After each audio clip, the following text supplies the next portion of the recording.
कृपया सर्व प्रवाशांनी इकडे लक्ष द्या। फलाट क्रमांक 1 वर केळी खाऊन साल फेकणारे आजोबा, जेवणाचा डबा धुवून पाणी फेकणाऱ्या आजी, सातारा कोल्हापूर गाडी जवळ चिप्स खाऊन रिकाम पाकिट फेकणारा शाळकरी पोऱ्या, आणि फलाट क्रमांक 3 वर पुडी खाऊन थुंकणारे युवा नेते, आणि एकूणच छान प्रवास करायचा सोडून कचरा करायला आलेल्या सर्व मंडळींनी ध्यान देऊन ऐका। आता डोळे उघडायची वेळ आलेली आहे। स्वच्छता ही काही एकट्या दुकट्या माणसाची जबाबदारी नाहीये, ती सर्वांची जबाबदारी आहे। घाणीचा वास माणूस पाहत नाही, तो जसा सामान्य माणसाच्या नाकात शिरतो तसा व्हीआयपीच्या पण, आणि या घाणीमुळे रोगराई सुद्धा पसरते।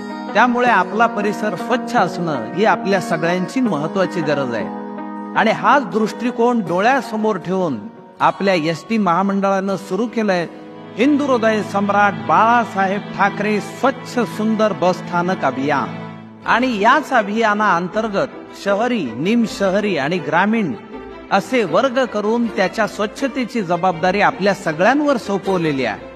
आणि या अभियानाअंतर्गत पहिल्या, दुसऱ्या आणि तिसऱ्या क्रमांकावर येणाऱ्या बस स्थानकाला अनुक्रमे 50 लाख, 25 लाख आणि 10 लाख अशी भव्य बक्षिसही ठेवण्यात आलेली आहे।